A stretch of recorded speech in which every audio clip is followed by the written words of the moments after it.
नमो बुद्धाय पूरा है भारत के चक्कर जय भीम नहीं कहेंगे। और शेगांव में आया हूँ तो जय भीम लगे तो वाकई में ये ताकत से हम जय भीम बोले जय भीम।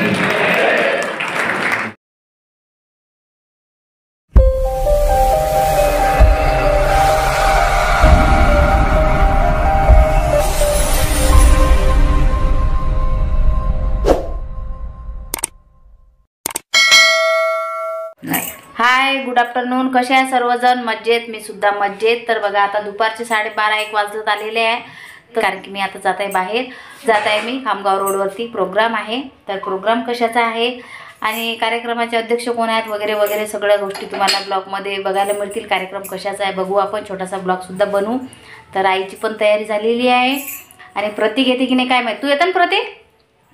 हो येते वाटते, कारण की दीदी तर येणार नाही। दीदी सकाळीच गेली शाळेमध्ये, म्हणजे कॉलेजमध्ये गेली ती, तिचं कॉलेज आणि क्लास तिकडंच आहे, तिकडंच म्हणजे अकोल्याला आहे। तर ती आता तिला यायला वेळ होणार, ती 3:30-4पर्यंत घरी येणार, तोपर्यंत आम्ही कार्यक्रम बघून येऊच। तर ब्लॉग पूर्ण बघत राहा आणि नवीन असाल तर प्लीज लाईक करा, सबस्क्राईब करा। बघा आईची तयारी झाली, चालेल टावेल, हो स्कार्फला टावेल म्हणते। चला तर मग ब्लॉग पूर्ण बघत राहा। आपण कुठं जात आहे, कशाचा कार्यक्रम आहे बघू आपण, कशावर आधारित आहे, कारण की काही माहिती नाही आहे। माझ्या भावाने, हो घे माझी बॅग पण घे ना, हो मुले तयारी करू। माझ्या भावाने सांगितलं मला की ताई कार्यक्रम आहे चल, तर म्हटलं चल मग जाऊ। तर आता येतेच माझा भाऊ ॲटो घेऊन आपल्याला घ्यायसाठी। तर चला मग आपण बघू कशाचा कार्यक्रम आहे, कारण की कार्यक्रमामध्ये गायक येत आहे। गायक कोण आहे हे सध्या मला काही माहिती नाही, तुम्हाला तर माहीतच असेल। तर सांगा मग तुम्ही मला कमेंटमध्ये कोण गायक आहे। तर गायक कोण आहे बघू आपण, आणि प्रोग्राम कसा आहे, कशावर आधारित आहे, कशा निमित्त आहे, हे सगळं माहिती आपल्याला नक्की मिळेल, म्हणजे समजेलच काय तर। चला तर मग छोटासा ब्लॉग बघत राहा। काय झालं? हां चालत नाही का तू? मग ते काढणं आगातलं वरचं का राहू देतं? नवीन ड्रेस घाल, दुसरं शर्ट घाल, तर पांढरा आहे का याच्यात ते पेटीत? पांढरा शर्ट कोणचंही घाल जाय, होय घाल पटकन, चाल मामा येते आता। बरं बापरे पडली असती मी आता, जिकडे तिकडे खड्ड्यात यायच्या दारात बसता येत नाही। खुर्चीवरही बसलं तर हेकोडा पाय होते आणि बाजीवरही बसलं तर हेकोडा पाय होते।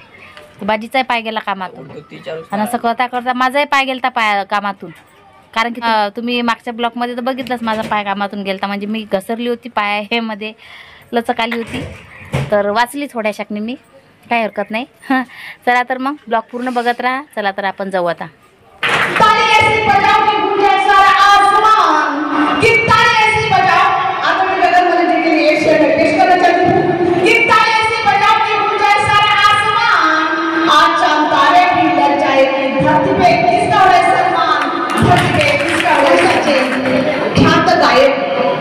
आणि प्रबोधनकार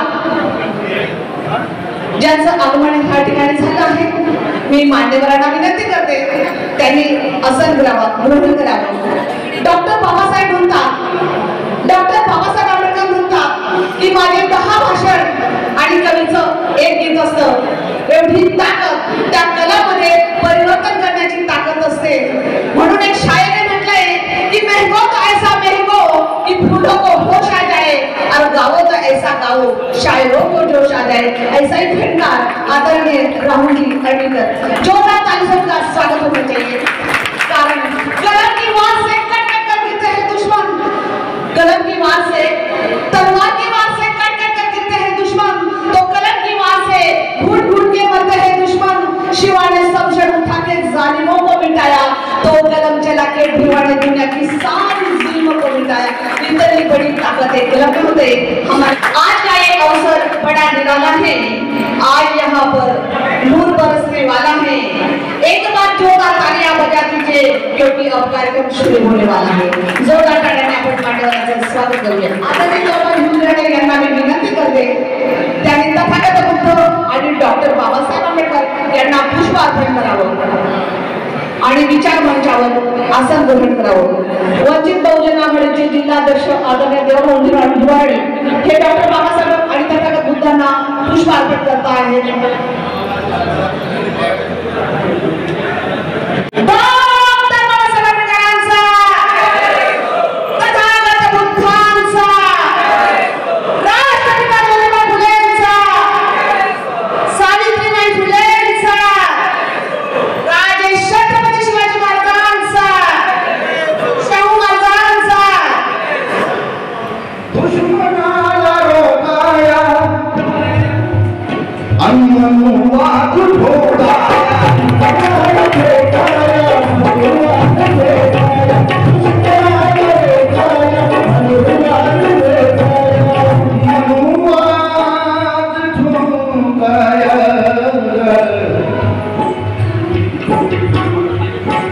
वाभासून ही संघटना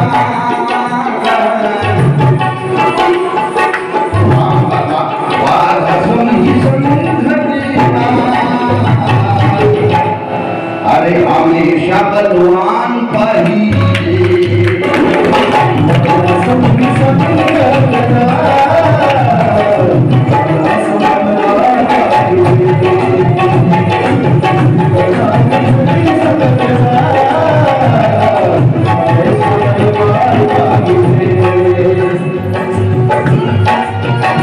की कबड्डीचा शकुनीचा डाव जो मांडत आहे म्हणूनच बुद्धाच्या धर्तीवर रक्त हे साधत आहे जे विसरले बुद्धाला ते अपसात मांडत आहे जे नमले गौतम चरणी ते सुखात नांदत आहे ते सुखात नांदत आहे जिल्हाध्यक्ष तोडतोडता निवाडीपूर्व देवेंद्र भुडारे यांना आंबेडकर विद्यापीठाच्या वतीने समाज सेवा पुरस्कार देऊन सन्मानित करण्यात येत आहे. एका जोरदार गळ्यात गोष्टींना झाला पाहिजे. गव्हर्नमेंट सगळी पदाधिकाऱ्यांचे हस्ते होत आहे. बाबासाहेबांना विशेष नावं देतो, पण बाबासाहेबांनी आपल्या सार्वजनिक जीवनाची सुरुवात ही पत्रकारितेतून केली. बाबासाहेब हे जगातील सर्वात मोठे पहिले पत्रकार आहेत. बाबासाहेबांनी 1927 साली 14 पर्यंत संघर्ष सुरू करायचा होता. त्याआधी बाबासाहेबांनी बहिष्कृत भारत मुक्त पत्र काढले. बघा लक्षात घ्या, बाबासाहेबांना कोणत्याच पैशाचं जायचं होतं तेव्हा बाबासाहेबांनी 1930 साली काय काढलं? जनता. आणि त्यानंतर बाबासाहेबांनी त्या जनताचं नाव झालं प्रबोधन. ही बाबासाहेबांची पत्रकारिता.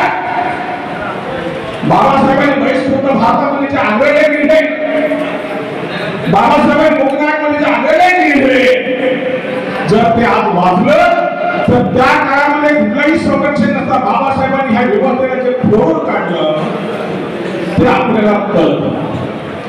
आणि म्हणून बाबासाहेबांच्या नावाने ही पत्रकारिता आहे. आपली जबाबदारी आहे, तुमची आणि माझी जबाबदारी आहे. नमो बुद्धाय, जय भीम।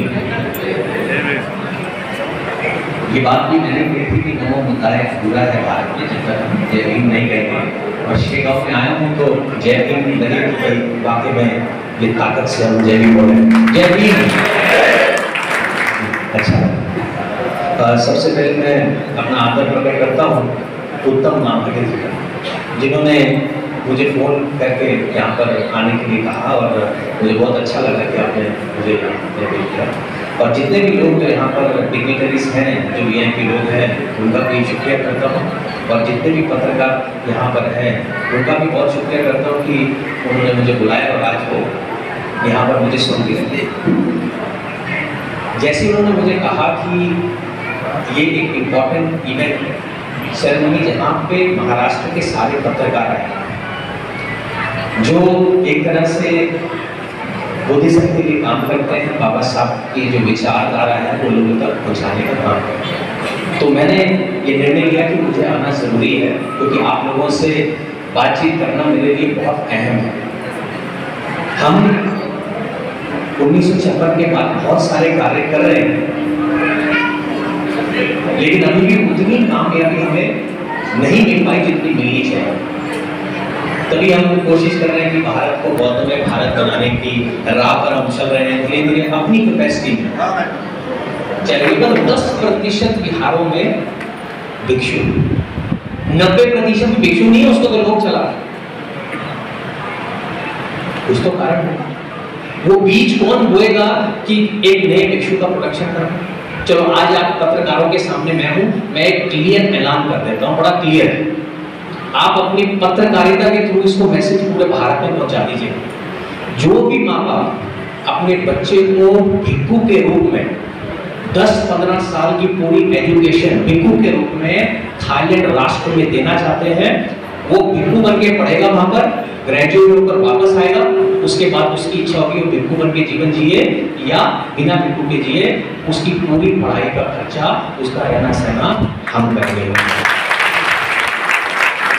अब ये तो हमने कह दिया, अब भिक्षु लाएगा कौन? थाईलैंड देश में अगर किसी का बच्चा भिक्खु बनने की बात करता है तो उनको लगता है उनके कई जन्मों के पाप धुल गए, उनका बच्चा भिक्खु। यहाँ तो भिक्खु कम दिन ब दिन कम होने जा रहे हैं। अगर भिक्खु नहीं होंगे तो बुद्धिज्म आप कितना भी बचाते रहो,